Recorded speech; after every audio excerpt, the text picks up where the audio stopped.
This week on Arts InSight, East meets West in a new mural in Montrose. The mural that's outside was designed specifically to bring together two different artists from two different backgrounds. A quilting exhibit echoes the deep roots of a community. It's a, if I may say, a tactile representation of the traditions. Evocative paintings steeped in history. Beckmann, for me, is the greatest German painter of the 20th century. And The Jungle Book gets reimagined for the stage. You know, it really is leaving the jungle that all of us have to go through. I'm Ernie Manous, and it's time to get Arts InSight.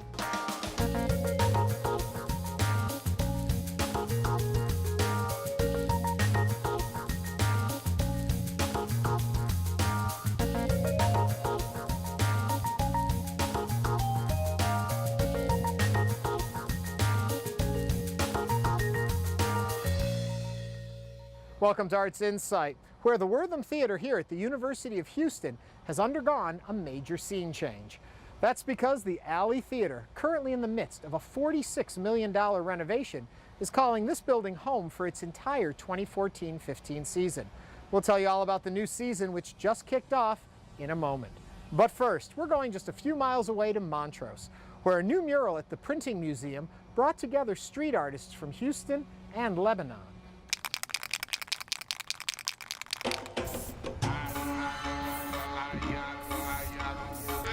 As long as I can remember, I've always been a fan of signs, of hand-painted signs. Even seeing them when I was younger.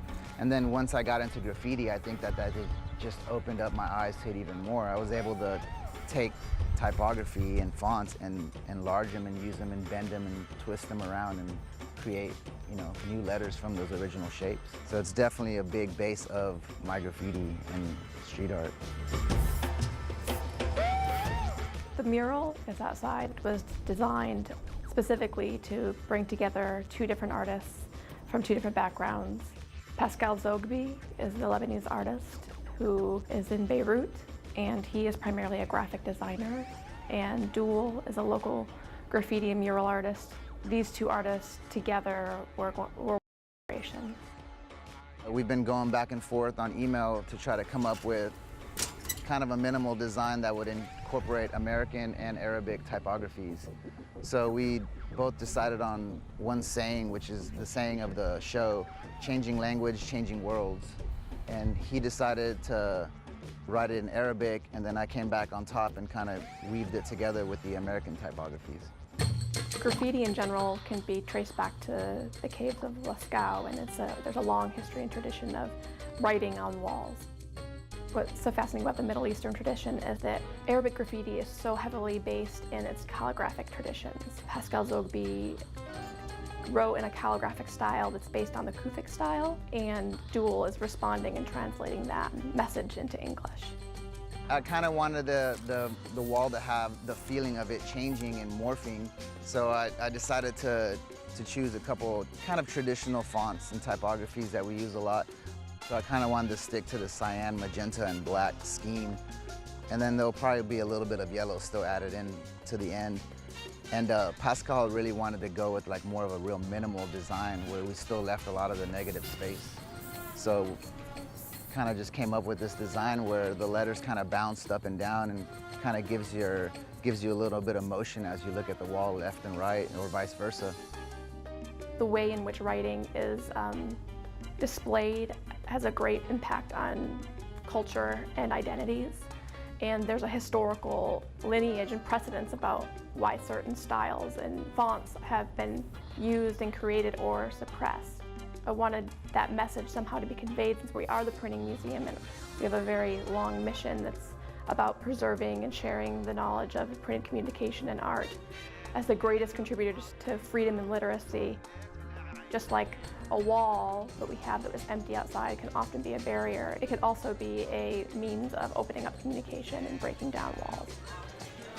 If there's a meaning, it's just the thing that, like, even though we're in different parts of the world, like, and there's different letters and different languages, that you can still say the same thing and have the same meaning or express the same feeling.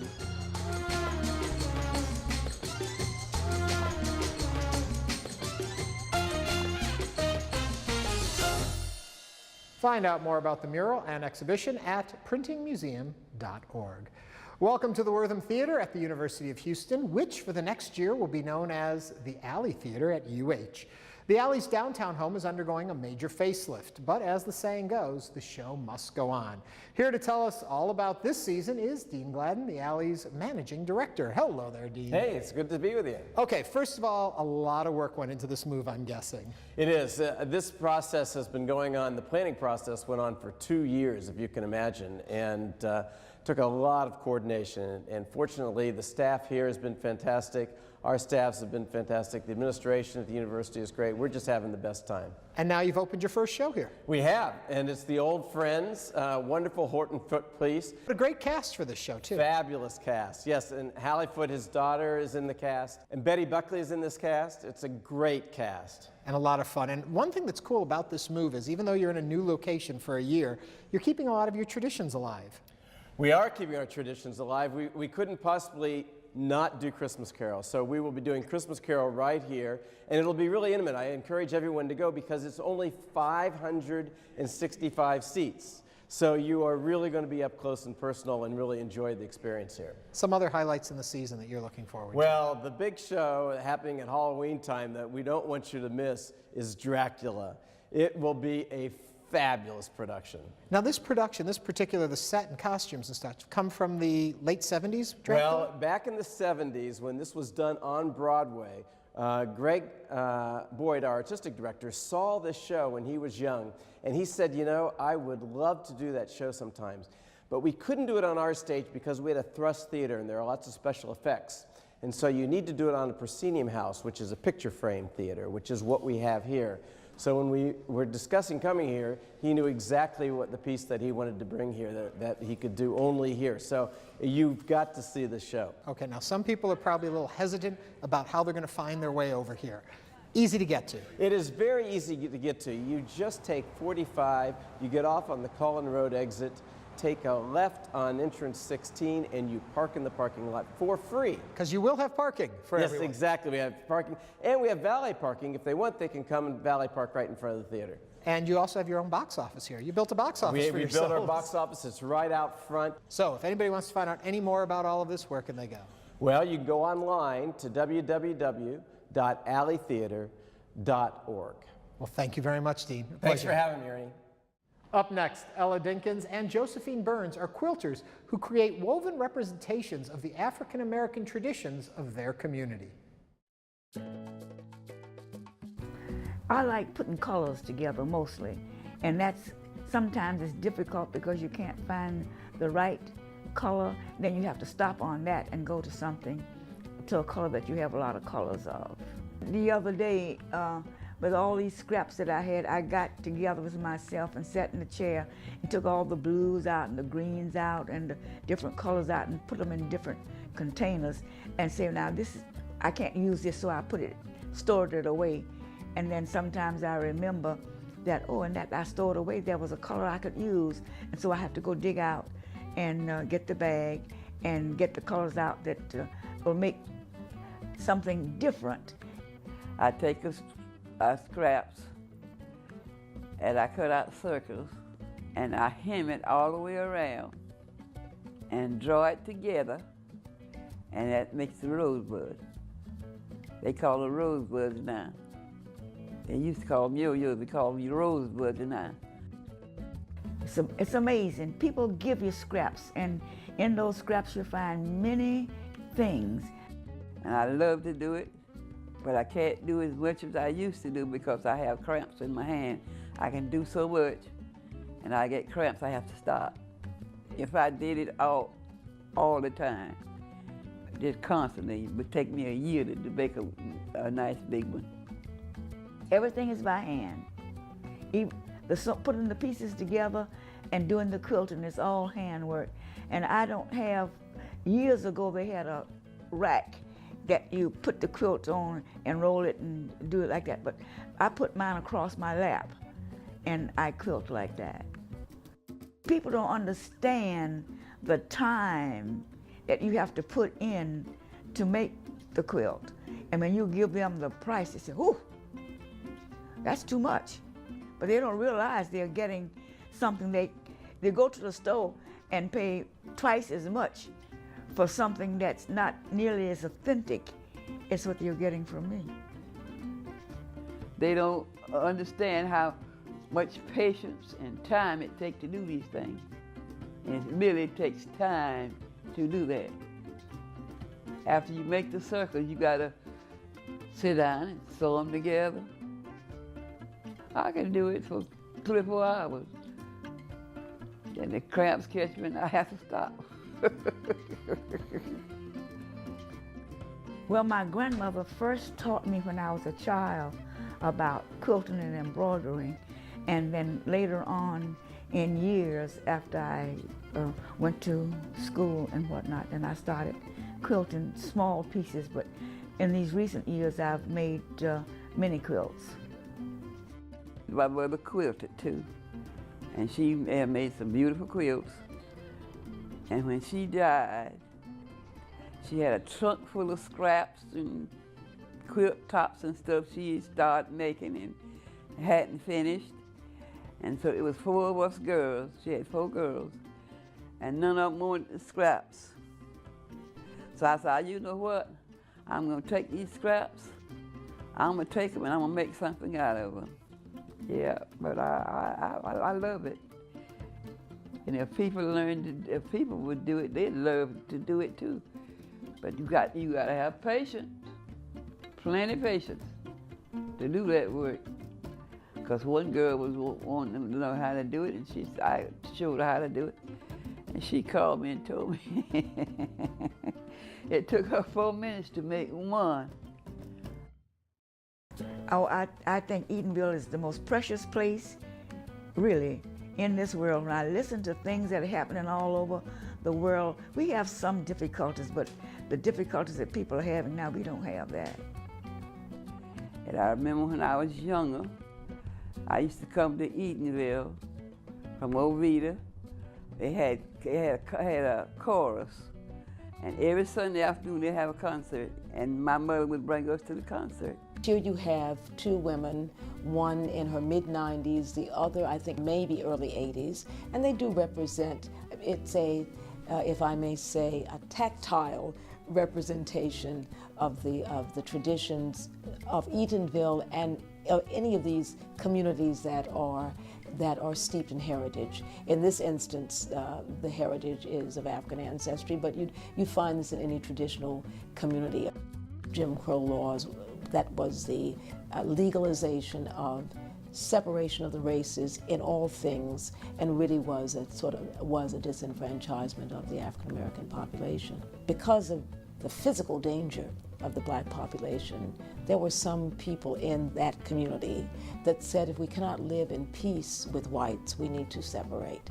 And so the difference with the establishment of Eatonville, which really was established as a part of what is called the race colonies movement, was that there were black people who had money and there were white people who were willing to sell them land. So the historic significance of Eatonville is, since 1887, without any lapse, has been a self-governing community, the oldest incorporated African-American municipality in the country.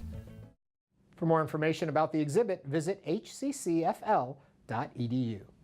The St. Louis Art Museum houses the largest collection of German painter Max Beckmann's work, which continues to captivate visitors more than a century after Beckmann's death.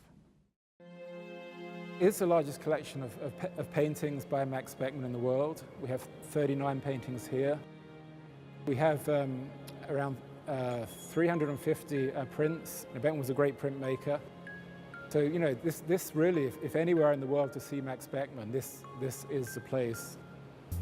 The main reason for that is a collector called Morton May, who is the largest private collector of Beckmann's work. When Beckmann came to St. Louis in the late 1940s, he met Morton May. He painted Morton May's portrait, and he bequeathed his collection to the St. Louis Art Museum in 1983. First major retrospective of Beckmann's work in America. It took place here in 1948. Beckmann, for me, is the greatest German painter of the 20th century. He's an artist who, throughout his career, was always searching for new modes of painting, of printmaking, of sculpture. He experimented in all of those areas.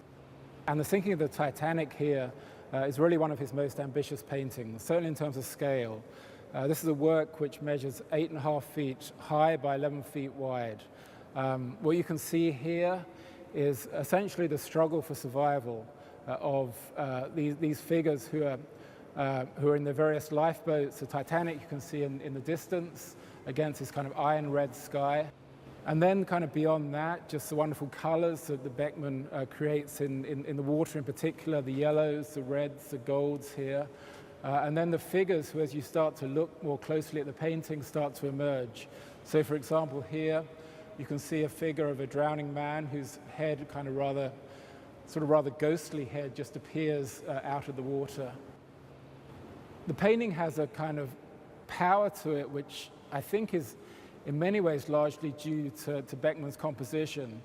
He chose to actually set his horizon very high up, almost right at the top of the painting. And because of that, one has almost a sensation that the boats are tumbling out of the composition. It really adds to the kind of disorienting, kind of nightmarish quality that I think he was aiming for in this composition. His work, particularly in the 1920s, is a kind of social commentary.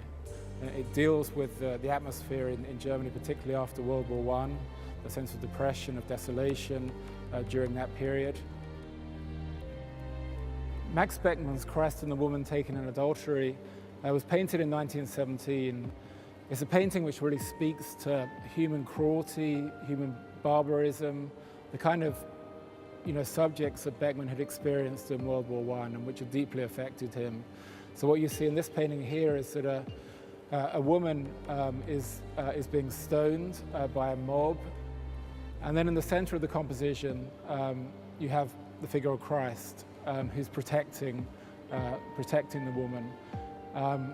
Interestingly, the face of Christ is actually modeled on that of Beckmann himself. One of the interesting things in Beckmann's work is to try to spot Beckmann in his other paintings, because he's often kind of hiding himself within more religious or mythological scenes. He'll represent himself as a king or as Christ indeed. So he's a man a little bit like Picasso, who had this very strong ego, but in a way that is what makes him a great artist. It's what separates him from other figures. And it's interesting to see that there have been a lot of exhibitions recently of Beckmann's work, and people are, which would never have been the case 10 years ago, that people are starting to talk about Beckmann in the same kind of breath as a Picasso or a Matisse. He was extremely popular in the 1920s. He had a very secure patron base. What you see in the 1930s as the Nazis come to power is that starts to disappear. His work is declared degenerate. He's declared a cultural Bolshevik. And by 1937, Beckmann is leaving Germany. He's going into exile. His work is in the Degenerate Art Exhibition in Germany in 1937. But he spends the years from 1937 to 47 in Amsterdam. So this is Acrobats. This is the third of Beckmann's 9 completed triptychs, painted in 1939. Beckmann was always fascinated by the circus, and what you see here are a group of circus performers. You've got 3 different areas within the circus. To the left here is the circus arena, so you can see figures on a tightrope here. You can see a trapeze artist at the top. In the center, you have a kind of behind-the-scenes view. This is a dressing room with a number of performers who are getting ready to perform. For example, you have a snake charmer here on the right. And then in the right-hand triptych, you have the entrance foyer to the circus. You can see the ice cream cellar on the left. These are a couple of clowns here who are drinking champagne. And then the figure at the top right is a performer dressed as Mars, the Roman god of war. And this, for Beckmann was a reference to, to the wider historical context, the fact that this painting was painted around the onset of World War II. You know, I like to imagine that, you know, Beckmann loved the circus, and he saw it as a kind of sanctuary, a place of retreat, of liberation, and that idea was particularly resonant at this moment when, you know, he was surrounded by horror, you know, with the onset of World War II, but he still found a kind of sense of sanctuary in the circus. Beckmann, for me, is a great colorist, and that color becomes more and more evident in his late work. So you see these paintings which, you know, where the figures are framed by these wonderful dark black lines, almost like stained glass, and within those lines you have these incandescent colors, canary yellows, wonderful turquoises, bright scarlet reds, and that, you know, that is part of the appeal of Beckmann, just on a purely visceral level. And this painting has a particularly poignant aspect to it for me. It was shown at the Metropolitan Museum in New York in 1950. Beckmann was in New York at that time, went to see the painting. It was while he was actually crossing Central Park that he had a heart attack and died. You can trace a kind of dark vision and a fairly pessimistic view of the world in a lot of these works. Having said that, even though he never subscribed to a particular religion, there is a kind of what you might call a sort of spiritual underpinning to his work. He talked about trying to render the invisible visible in his paintings. So, you know, that interest in the spiritual, I think, lends a slightly more optimistic element to his work, which does counterbalance the pessimism that you can see in his view of society. As we've reconceptualized, rethought the collection and reinstalled it in what we've called the new view, we decided to make Max Beckmann really front and center. So we wanted to celebrate that and foreground it in a way which we haven't done before. For more information, visit slam.org. Finally tonight, we're shipping off to Boston to meet the team behind a theatrical adaptation of The Jungle Book. From the wilds of Rudyard Kipling's India to a classic Disney film, The Jungle Book's latest chapter is a new musical.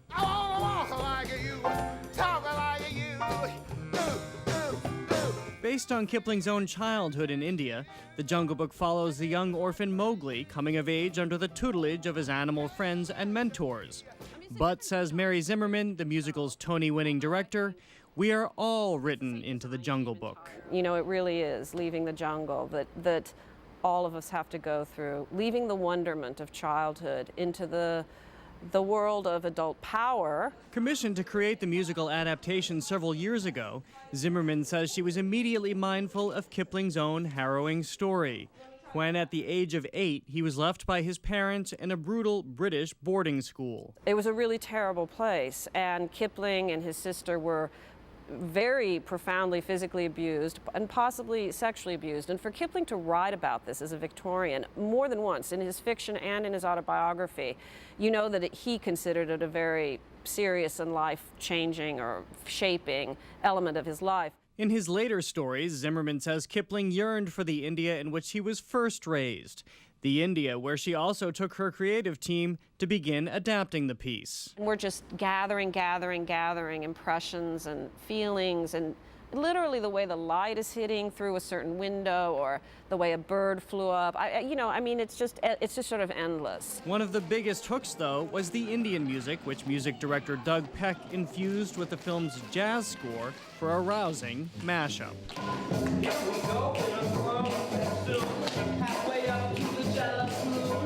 Indian music doesn't use harmony in any sort of Western sense. However, what they do use is tremendous melodic and rhythmic complexity, and always a goal that the music making is very vocal, is very soulful.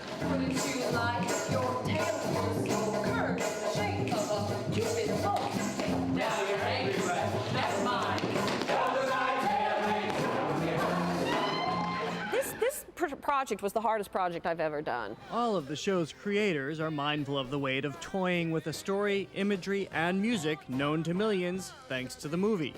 But Zimmerman says she both visually and musically quotes the film.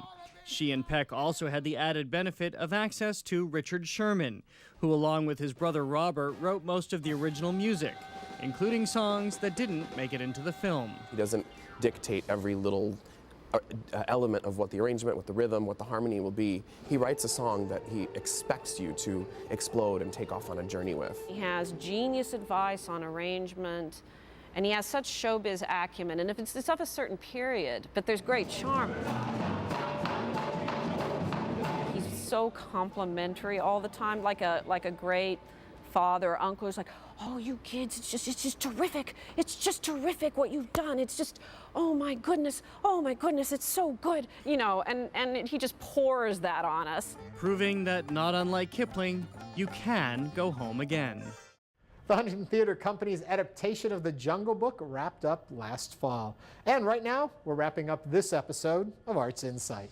Join us next week to find out about a new art project that celebrates the 100th anniversary of the Port of Houston and the inauguration of the new East End Light Rail Line with 3 months worth of placemaking projects. It's called Transported and Renewed, and it's going to be huge, so be sure to tune in. For all of us here at Houston Public Media, I'm Ernie Manous. Thanks for watching, and have a great week.